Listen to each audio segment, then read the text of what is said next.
ಮೀನರಾಶಿಯವರಿಗೆ ಸ್ವಾಗತ. ನಾವು ಸೆಪ್ಟೆಂಬರ್ ತಿಂಗಳಲ್ಲಿ ನಿಮಗೆ ಏನೇನು ಫಲಗಳು ಪ್ರಾಪ್ತಿಯಾಗುತ್ತೆ ಅಂತ ಹೇಳಿ ಗ್ರಹಗತಿಗಳನ್ನು ಆಧರಿಸಿ ಒಂದೊಂದಾಗಿ ನೋಡ್ತಾ ಹೋಗೋಣ.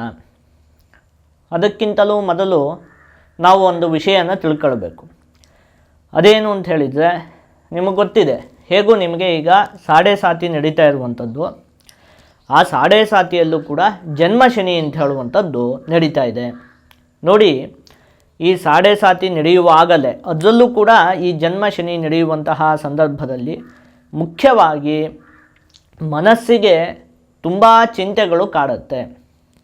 ಸಾಡೆ ಸಾತಿ ನಡೆಯುವಾಗಲೇ ಹಾಗೆ ದೇಹಕ್ಕೆ ಏನೋ ಪೆಟ್ಟಾಗೋದಕ್ಕಿಂತ ಹೆಚ್ಚು ಅದು ಪೆಟ್ಟು ನೀಡುವಂಥದ್ದು ಮನಸ್ಸಿಗೆ ಏನೋ ಒಂದಷ್ಟು ಚಿಂತೆಗಳು, ಒಟ್ಟಲ್ಲಿ ಮನಸ್ಸಿಗೆ ನೆಮ್ಮದಿಯೇ ಇಲ್ಲ ಅಂತ ಹೇಳುವಂತಹ ಪರಿಸ್ಥಿತಿ ಉಂಟಾಗುತ್ತೆ ಸಾಡೆ ಸಾತಲ್ಲಿ. ಅದರಲ್ಲೂ ಮುಖ್ಯವಾಗಿ ಜನ್ಮಶನಿ ನಡೆಯುವಂತಹ ಸಂದರ್ಭದಲ್ಲಿ ಸುಮ್ಮನೆ ಒಂದು ನಿಮಿಷ ನೀವು ಸುಮ್ಮನೆ ಕೂತ್ಕೊಂಡ್ರಿ ಅಂದರೆ ಮನಸ್ಸಿಗೆ 108 ಚಿಂತೆಗಳು, ಏನೋ ದುಃಖ, ಆ ರೀತಿಯಾದಂತಹ ಒಂದು ಪರಿಸ್ಥಿತಿ ಉಂಟಾಗಿರುತ್ತೆ ನಿಮಗೀಗ. ಅದರಲ್ಲೂ ಕೂಡ ಜನ್ಮಶನಿ ನಡೀತಾ ಇರೋದ್ರಿಂದಾಗಿ. ಜನ್ಮಶನಿ ನಡೆಯುವಾಗ ಶನಿದೇವರು ಮನಸ್ಸನ್ನು ಒಂಥರ ಈ ಥರ ಹಿಂಡಿದ ಹಾಗೆ ಅಲ್ವಾ ಪರಿಸ್ಥಿತಿ. ಅಷ್ಟೊಂದು ಮನಸ್ಸಿಗೆ ದುಃಖ, ಏನೋ ಚಿಂತೆಗಳು ಎಲ್ಲ ಕಾಡ್ತಾ ಇರುತ್ತೆ. ಹೌದು ಸ್ವಾಮಿ, ಇದೆಲ್ಲ ಹೌದು, ಸಾಡೆ ಸಾತಿ ನಡೀತಾ ಇದೆ, ಅದರಲ್ಲೂ ಜನ್ಮಶನಿ ನಡೀತಾ ಇದೆ, ಈ ಥರ ಕಷ್ಟಗಳು ಅನೇಕ ವಿಧವಾಗಿ ಕಷ್ಟಗಳೆಲ್ಲ ಉಂಟಾಗ್ತಿರುವಂಥದ್ದು ಸತ್ಯ. ಆದರೆ ಅದಕ್ಕೆ ಏನು ಮಾಡಬೇಕು, ಅದರಿಂದ ಹೊರಗಡೆ ಬರುವಂಥದ್ದು ಹೇಗೆ ಅಂತ ಹೇಳಿದರೆ, ನೋಡಿ, ಅದಕ್ಕೊಂದು ಸರಳವಾದಂತಹ ಒಂದು ಪರಿಹಾರ ಉಂಟು. ಯಾರು ಬೇಕಾದರೂ ಮಾಡ್ಕೊಳ್ಬಹುದು, ಕಷ್ಟವಾಗಿರುವಂತಹ ಪರಿಹಾರ ಅಲ್ಲ. ಏನು ಆ ಪರಿಹಾರ ಅಂತ ಹೇಳಿದರೆ, ಮುಷ್ಟಿದ್ರವ್ಯ ಸಮರ್ಪಣೆ ಅಂತ ಹೇಳುವಂತಹ ಪರಿಹಾರ.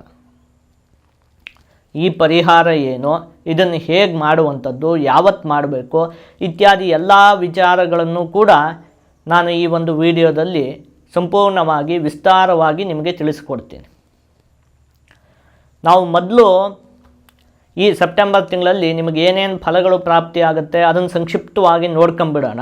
ಅದಾದಮೇಲೆ ಇದ್ರ ಬಗ್ಗೆ ನಾನು ನಿಮಗೆ ವಿಸ್ತಾರವಾಗಿ ತಿಳಿಸ್ಕೊಡ್ತೀನಿ. ನೋಡಿ, ಮೊದಲನೇದಾಗಿ ಆರೋಗ್ಯಕ್ಕೆ ಸಂಬಂಧಪಟ್ಟಿರುವಂತಹ ವಿಚಾರಕ್ಕೆ ಈ ಮಾಸದಲ್ಲಿ ಯಾವುದೇ ದೊಡ್ಡ ಮಟ್ಟಿನ ಸಮಸ್ಯೆ ಅನ್ನುವಂಥದ್ದಿಲ್ಲ. ಸ್ವಲ್ಪ ಮಟ್ಟಿಗೆ ಅಜೀರ್ಣ ಕಾಡುವುದಕ್ಕೆ ಅವಕಾಶ ಇದೆ. ತಿಂದಿರುವಂತಹ ಆಹಾರ ಜೀರ್ಣವಾಗದೇ ಇರುವಂಥದ್ದು, ಈ ಥರ ಸಣ್ಣ ಪುಟ್ಟ ಸಮಸ್ಯೆ ಬಿಟ್ಟರೆ ಆರೋಗ್ಯದ ವಿಚಾರದಲ್ಲಿ ಯಾವುದೇ ದೊಡ್ಡ ಮಟ್ಟಿನ ಸಮಸ್ಯೆ ಇಲ್ಲ. ಕುಟುಂಬಕ್ಕೆ ಸಂಬಂಧಪಟ್ಟಿರುವಂತಹ ವಿಚಾರಕ್ಕೆ ಈ ಮಾಸ ಮಧ್ಯಮವಾಗಿದೆ. ಸ್ವಲ್ಪ ಮಟ್ಟಿಗೆ ತಂದೆಯೊಂದಿಗೆ ವೈಮನಸ್ಯ ಉಂಟಾಗುವುದಕ್ಕೆ ಅವಕಾಶ ಇದೆ. ಹಣಕಾಸಿಗೆ ಸಂಬಂಧಪಟ್ಟಿರುವಂತಹ ವಿಚಾರಕ್ಕೆ ಈ ಒಂದು ಮಾಸ ಮಧ್ಯಮ. ಉತ್ತಮವಾಗಿ ಹಣಕಾಸಿನ ಆಗಮನ ಎಲ್ಲ ಉಂಟಾಗುತ್ತೆ ಈ ಮಾಸದಲ್ಲಿ. ಆದರೆ ಮನೆಯಲ್ಲಿ ಸ್ವಲ್ಪ ಹಣಕಾಸಿಗೆ ಸಂಬಂಧಪಟ್ಟಿರುವಂತಹ ವಿಚಾರಕ್ಕೆ ಏನೋ ವಿವಾದಗಳು, ಮನೆಯಲ್ಲೇ ಸ್ವಲ್ಪ ಏನೋ ಹಣಕಾಸಿನ ವಿಚಾರದಲ್ಲಿ ಸ್ವಲ್ಪ ಗಲಾಟೆಗಳು ಇತ್ಯಾದಿಗಳು ಉಂಟಾಗುವುದಕ್ಕೆ ಅವಕಾಶ ಉಂಟು. ಆದರೆ ತುಂಬ ಚೆನ್ನಾಗಿ ಹಣಕಾಸಿನ ಆಗಮನ ಅಂತ ಹೇಳುವಂಥದ್ದು ಈ ಮಾಸದಲ್ಲಿ ಉಂಟಾಗುತ್ತೆ. ವಿದ್ಯೆಗೆ ಸಂಬಂಧಪಟ್ಟಿರುವಂತಹ ವಿಚಾರಕ್ಕೆ ಈ ಮಾಸ ವಿದ್ಯಾಭ್ಯಾಸಕ್ಕೆ ಚೆನ್ನಾಗಿದೆ. ಬುದ್ಧಿಶಕ್ತಿ ಎಲ್ಲ ಚೆನ್ನಾಗಿರುತ್ತೆ, ವಿದ್ಯಾರ್ಥಿಗಳಿಗೆ ಓದಿದ್ದೆಲ್ಲ ತಲೆಗೆ ಹೋಗುತ್ತೆ, ಅದಕ್ಕೆಲ್ಲ ಚೆನ್ನಾಗಿದೆ. ಆದರೆ ಒಂದು ವಿಚಾರದಲ್ಲಿ ವಿದ್ಯಾರ್ಥಿಗಳು ಸ್ವಲ್ಪ ಜೋಪಾನವಾಗಿ ಇರಬೇಕಾಗತ್ತೆ. ಅದೇನು ಅಂತ ಹೇಳಿ ಆದರೆ, ಅಶಿಸ್ತಿನಿಂದ ಒಂದು ಸ್ವಲ್ಪ ತೊಂದರೆಗಳು ಉಂಟಾಗುವುದಕ್ಕೆ ಅವಕಾಶ ಉಂಟು. ನೋಡಿ, ಶಿಸ್ತಿನಿಂದ ನಡ್ಕೊಳ್ಬೇಕು ವಿದ್ಯಾರ್ಥಿಗಳು. ನಿಮಗೆ ಇರುವಂತಹ ನಿಯಮಗಳನ್ನೆಲ್ಲ ನೀವು ಪಾಲಿಸಬೇಕು. ಸರಿಯಾದ ಸಮಯಕ್ಕೆ ಶಾಲೆಗೆ ಹೋಗಬೇಕು. ಮತ್ತು ನಿಮಗೆ ಸಮವಸ್ತ್ರಗಳೆಲ್ಲ ಇರುತ್ತಲ್ಲ, ಅದನ್ನೆಲ್ಲ ಸರಿಯಾಗಿ ಧರಿಸಿಕೊಂಡು ಹೋಗಬೇಕು. ಶಿಸ್ತಿನಿಂದ ವರ್ತನೆ ಮಾಡಿದರೆ ಏನೂ ಕೂಡ ತೊಂದರೆ ಇಲ್ಲ, ಆಯಿತಾ? ಶಿಸ್ತಿನಿಂದ ವರ್ತನೆ ಮಾಡಬೇಕು. ಯಾಕಂದರೆ ಅಶಿಸ್ತಿನಿಂದ ಒಂದಷ್ಟು ತೊಂದರೆಗಳು ಉಂಟಾಗುವುದಕ್ಕೆ ಅವಕಾಶ ಇದೆ ವಿದ್ಯಾರ್ಥಿಗಳಿಗೆ.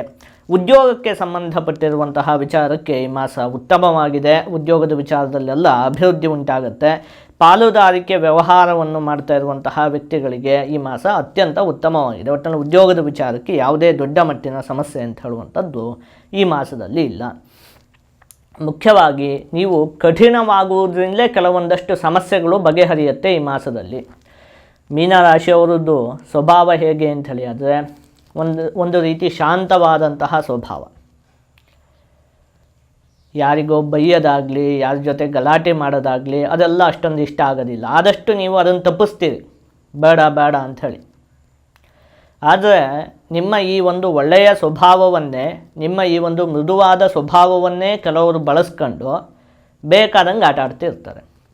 ಅವನು ತಾನೇ ಅವನೇನು ಮಾಡಲ್ಲ, ಅವನೇನು ಹೇಳಲ್ಲ, ನಾವು ಹೆಂಗೆ ಬೇಕಾದ್ರೂ ಆಟ ಆಡ್ಬೋದು ಅಂಥೇಳಿ ಕೆಲವರು ಅದನ್ನು ಆ ಥರ ಬಳಸ್ಕೊಳ್ತಾ ಇರ್ತಾರೆ. ಈ ಮಾಸದಲ್ಲಿ ನೀವು ಕೆಲವೊಂದು ವಿಚಾರಕ್ಕೆ ಸ್ವಲ್ಪ ಕಠಿಣವಾಗಬೇಕಾಗತ್ತೆ. ನಿಮಗೆ ಗೊತ್ತಿರುತ್ತೆ ಯಾರ್ಯಾರು ಯಾವ ರೀತಿ ವರ್ತನೆ ಮಾಡ್ತಾ ಇದ್ದಾರೆ ಅಂತ. ಎಲ್ಲ ಕಡೆನೂ ಅಷ್ಟೊಂದು ಮೃದುವಾಗಿರೋದು ಬೇಡ. ಕೆಲವೊಂದು ಕಡೆ ಹೇಳಿಬಿಡಿ, ಏನು ನೀವೇನು ಮುಲಾಜಿಟ್ಕೊಬೇಕು ಅಂತ ಹೇಳಿ ಇಲ್ಲ. ಯಾವುದಾದ್ರು ಸ್ವಭಾವ ಇಷ್ಟ ಆಗದೆ ಆದರೆ ಅದನ್ನು ನೀವು ಡೈರೆಕ್ಟಾಗಿ ಹೇಳಿಬಿಡುವಂಥದ್ದು ಒಳ್ಳೆಯದು. ಯಾಕಂದರೆ ಆ ರೀತಿಯಾಗಿ ಹೇಳಿದ್ರೇ ನಿಮ್ಮ ಕೆಲವೊಂದಷ್ಟು ಸಮಸ್ಯೆಗಳು ಬಗೆಹರಿಯುತ್ತೆ. ಈ ಮಾಸದಲ್ಲಿ ನೀವೆಲ್ಲದನ್ನೂ ಕೂಡ ಸಹಿಸ್ಕೊಂಡೇ ಇರಬೇಕು ಅಂತ ಹೇಳಿ ಇಲ್ಲ. ಎಲ್ಲದಕ್ಕೂ ಒಂದು ಮಿತಿ ಇರುತ್ತಲ್ವ, ಸಹನೆಗೂ ಕೂಡ ಒಂದು ಮಿತಿ ಅಂತ ಹೇಳುವಂಥದ್ದು ಇರುತ್ತೆ. ಅದನ್ನು ದಾಟಿ ಯಾರಾದರೂ ವರ್ತನೆ ಮಾಡಿದರೆ ನೀವು ಅದನ್ನು ಹೇಳಬಹುದು. ನೀವು ಆ ರೀತಿ ಕಠಿಣವಾದ್ರೇ ನಿಮ್ಮ ಕೆಲವೊಂದಷ್ಟು ಸಮಸ್ಯೆಗಳು ಅಂತ ಹೇಳುವಂಥದ್ದು ಬಗೆಹರಿಯುತ್ತೆ. ವಿವಾಹಾಪೇಕ್ಷೆಗಳಿಗೆ ನೋಡಿ, ಈ ವರ್ಷವೇ ಚೆನ್ನಾಗಿದೆ. ವಿಶೇಷವಾಗಿ ಈ ಮಾಸ ಅತ್ಯಂತ ಉತ್ತಮವಾಗಿದೆ. ಮುಖ್ಯವಾಗಿ ನಿಮಗೆ ಈ ಮಾಸದಲ್ಲಿ ಒಂದು ಶುಭ ಸುದ್ದಿಯನ್ನು ಕೇಳುವಂತಹ ಯೋಗ ಇದೆ. ಏನೋ ಒಂದು ಶುಭ ಸುದ್ದಿ, ಅದು ಉದ್ಯೋಗದ ವಿಚಾರ ಆಗಿರಬಹುದು, ವಿವಾಹದ ವಿಚಾರ ಆಗಿರಬಹುದು, ಈ ರೀತಿಯಾಗಿ ಏನೋ ಒಂದು ಒಟ್ಟಿನಲ್ಲಿ ಒಂದು ಶುಭ ಸುದ್ದಿಯನ್ನು ಕೇಳುವಂತಹ ಯೋಗ ನಿಮಗೆ ಈ ಮಾಸದಲ್ಲಿ ಇದೆ. ಅದಿಷ್ಟು ನಿಮಗೆ ಈ ಮಾಸದಲ್ಲಿ ಪ್ರಾಪ್ತಿಯಾಗುವಂತಹ ಫಲಗಳು. ಈಗ ನಾನು ಹಿಂದೆಯೇ ಹೇಳಿದ್ನಲ್ಲ, ಈ 7.5 ನಡೀತಾ ಇದೆ, ಅದರಲ್ಲೂ ಕೂಡ ಜನ್ಮ ಶನಿ ನಡೀತಾ ಇದೆ. ಅದರಿಂದ ಅನೇಕ ವಿಧವಾಗಿ ಸಮಸ್ಯೆಗಳು ಉಂಟಾಗ್ತಿದೆ. ಮುಖ್ಯವಾಗಿ ಮನಸ್ಸಿನ ವಿಚಾರಕ್ಕೆ ನೆಮ್ಮದಿ ಇಲ್ಲ ಅಂತ ಹೇಳುವಂಥ ಸಮಸ್ಯೆ ಉಂಟಾಗ್ತಿದೆ. ಎಲ್ಲ ವಿವೇಚನೆ ಮಾಡಿದ್ವಲ್ಲ, ಅದಕ್ಕೆ ನೀವು ಮುಷ್ಟಿದ್ರವ್ಯ ಸಮರ್ಪಣೆ ಅಂತ ಹೇಳುವಂತಹ ಪರಿಹಾರವನ್ನು ಮಾಡ್ಕೊಳ್ಬೇಕು. ಅದನ್ನು ಹೇಗೆ ಮಾಡುವಂಥದ್ದು ಅದನ್ನು ನೋಡ್ತಾ ಹೋಗೋಣ. ನೋಡಿ, ಹೇಗೂ ಈಗ ಶ್ರಾವಣ ಮಾಸ ಇದೆ. ಈ ಮಾಸದಲ್ಲಿ ಶನಿಗೆ ಸಂಬಂಧಪಟ್ಟಿರುವಂತಹ ಪರಿಹಾರಗಳನ್ನು ಮಾಡ್ಕೊಳ್ಳುವಂಥದ್ದು ಅತ್ಯಂತ ಉತ್ತಮ. ಹಾಗಾಗಿ ಯಾವತ್ತಿನ ದಿವಸ ಮಾಡ್ಕೊಳ್ಬೇಕು ಅಂಥೇಳಿ ಆದರೆ ಇದನ್ನು ನೀವು ಶನಿವಾರದ ದಿವಸ ಮಾಡ್ಕೊಳ್ಬೇಕು. ಏನು ಮಾಡೋದು, ಹೇಗೆ ಅದನ್ನು ನೋಡೋಣ. ನೋಡಿ, ನೀವು ಶನಿವಾರದ ದಿನ ಬೆಳಿಗ್ಗೆ ಬೇಗ ಎದ್ದು ಸ್ನಾನಗಿನ ಎಲ್ಲ ಮುಗಿಸಿ, ಇದೇ ಶ್ರಾವಣ ಮಾಸದಲ್ಲಿ ಒಂದು ಶನಿವಾರ ಯಾವತ್ತು ಬೇಕಾದರೂ ಆಯಿತಾ, ಸ್ನಾನ ಇತ್ಯಾದಿಗಳನ್ನೆಲ್ಲ ಮುಗಿಸಿ ನೀವು ನಾಣ್ಯಗಳು 1 ರೂಪಾಯಿದು 2 ರೂಪಾಯಿದು ಕಾಯಿನೆಲ್ಲ ಬರ್ತಾವಲ್ಲ, ಅದನ್ನು ನಿಮ್ಮ ಒಂದು ಮುಷ್ಟಿಗೆ ಹಿಡಿಸುವಷ್ಟು ನಾಣ್ಯಗಳನ್ನು ನೀವು ತೆಗೆದುಕೊಳ್ಬೇಕು. ಒಂದು ಮುಷ್ಟಿ, ಬಲಗೈಯಲ್ಲಿ ಒಂದು ಮುಷ್ಟಿ ಮಾಡಿದರೆ ಎಷ್ಟು ನಾಣ್ಯಗಳು ಹಿಡಿಯುತ್ತೋ ಅಷ್ಟು ನಾಣ್ಯಗಳನ್ನು ನೀವು ತೆಗೆದುಕೊಂಡುಬಿಟ್ಟು ಅದನ್ನು ಯಾವುದಾದ್ರು ಕವರಿಗೋ ಏನಕ್ಕೋ ಒಂದು ಹಾಕ್ಕೊಂಡು ನೀವು ಆಂಜನೇಯ ಸ್ವಾಮಿಯ ದೇವಸ್ಥಾನಕ್ಕೆ ಹೋಗಬೇಕು. ಈ ಮಾಸದಲ್ಲಿ ಯಾವುದಾದ್ರೂ ಒಂದು ಶನಿವಾರದ ದಿನ, ಆಯಿತಾ. ಅಲ್ಲಿ ಹೋಗಿ ಆಂಜನೇಯ ಸ್ವಾಮಿಗೆ ಪ್ರದಕ್ಷಿಣೆ ಎಲ್ಲ ಬಂದು ನಂತರ ಅಲ್ಲಿ ಆ ದೇವಸ್ಥಾನದಲ್ಲಿ ಕೂತ್ಕೊಂಡು, ಹೇಗೂ ನೀವು ನಿಮ್ಮ ಸಮೀಪದಲ್ಲಿ ಎಲ್ಲಿ ಆಂಜನೇಯ ಸ್ವಾಮಿ ದೇವಸ್ಥಾನ ಇರುತ್ತೋ ಅಲ್ಲಿಗೆ ಹೋಗಿ, ತೊಂದರೆ ಇಲ್ಲ. ಕೈಯಲ್ಲಿ ಆ ಮುಷ್ಟಿಯಲ್ಲಿ ಆ ನಾಣ್ಯಗಳನ್ನು ತೆಗೆದುಕೊಂಡು ಹೋಗಿರ್ತೀರಲ್ಲ, ಅದನ್ನು ಹಿಡ್ಕೊಂಡು ಬಿಟ್ಟು ನಾನೊಂದು ಮಂತ್ರವನ್ನು ಹೇಳ್ಕೊಡ್ತೀನಿ. ಅದನ್ನು ನೀವು ಪಠಿಸಬೇಕು. ಕನಿಷ್ಠ ಪಕ್ಷ 108 ಬಾರಿ ಆ ಒಂದು ಮಂತ್ರವನ್ನು ಪಠಿಸಬೇಕು. ಅದೇನು? ಓಂ ಆಂಜನೇಯಾಯ ನಮಃ, ಓಂ ಆಂಜನೇಯಾಯ ನಮಃ.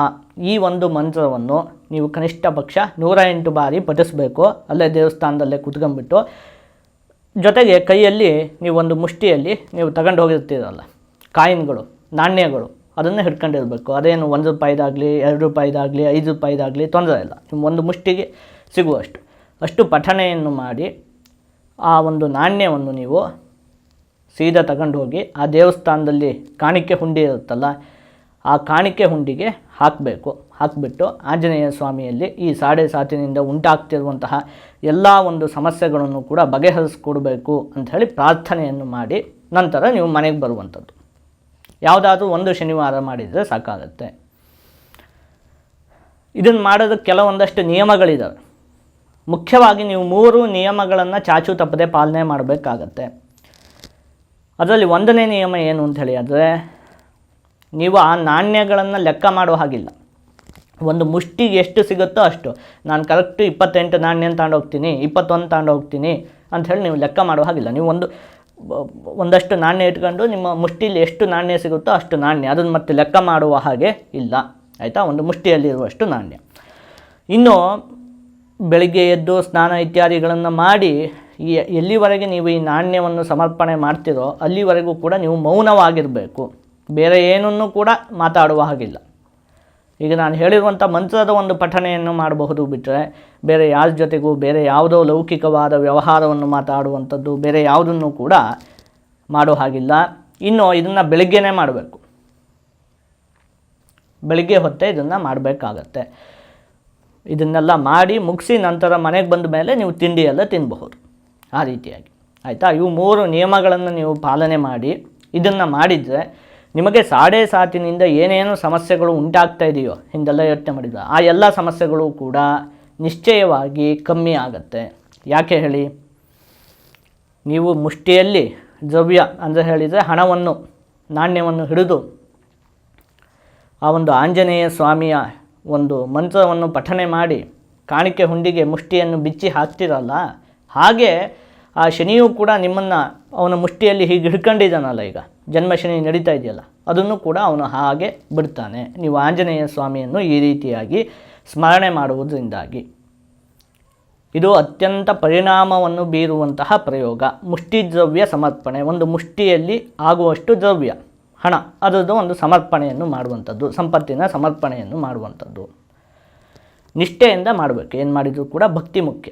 ಆಯಿತಾ? ಭಕ್ತಿಯಿಂದ ಇದನ್ನು ನೀವು ಆಚರಿಸಿದರೆ ಈ ಒಂದು ಸಾಡೆ ಸಾತು, ಅದರಲ್ಲೂ ಕೂಡ ಜನ್ಮಶನಿ, ಇದು ನಿಮಗೊಂದೇ ಅಲ್ಲ, ಇದನ್ನು ಸಾಡೆ ಸಾತಿರೋರು ಯಾರು ಬೇಕಾದರೂ ಮಾಡಬಹುದು. ಅಂದರೆ ಕುಂಭರಾಶಿಯವರಿಗಿದೆ, ಮೇಷರಾಶಿಯವರಿಗಿದೆ, ನಿಮಗೂ ಇದೆ, ಯಾರು ಬೇಕಾದರೂ ಮಾಡಬಹುದು ಸಾಡೆ ಸಾತಿರೋರು. ಆದರೆ ಮುಖ್ಯವಾಗಿ ನೀವು ಮಾಡಲೇಬೇಕು. ಯಾಕಂದರೆ ಆ ಸಾಡೆ ಸಾತಲ್ಲೂ ನಿಮಗೆ ಈಗ ಜನ್ಮಶನಿ ನಡೀತಾ ಇದೆ.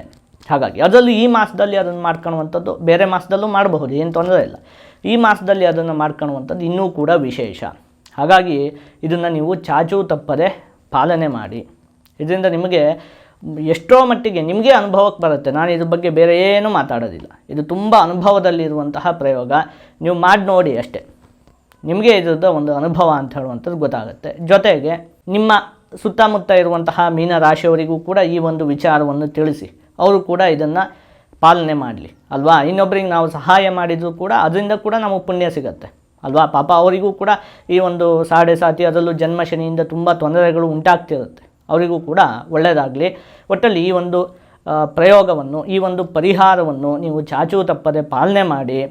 ಆಯಿತಾ? ಈ ಮಾಸದಲ್ಲೂ ಇದೊಂದು ಪರಿಹಾರ ನೀವು ಮಾಡ್ಕೊಂಡ್ರೆ ಸಾಕು. ಒಟ್ಟಲ್ಲಿ ಜನ್ಮಶನಿ ಇರೋದ್ರಿಂದಾಗಿ ಇದೊಂದು ಪರಿಹಾರನ ಮಾಡ್ಕೊಂಡ್ರೆ ನಿಮ್ಗೆ ಆ ಜನ್ಮಶನಿಯಿಂದ ಉಂಟಾಗ್ತಿರುವಂತಹ ಅನೇಕ ಸಮಸ್ಯೆಗಳು ಅರ್ಧಕ್ಕರ್ಧ ಕಮ್ಮಿ ಆಗುತ್ತೆ. ಎಲ್ಲರಿಗೂ ಕೂಡ ಒಳ್ಳೆಯದಾಗಲಿ.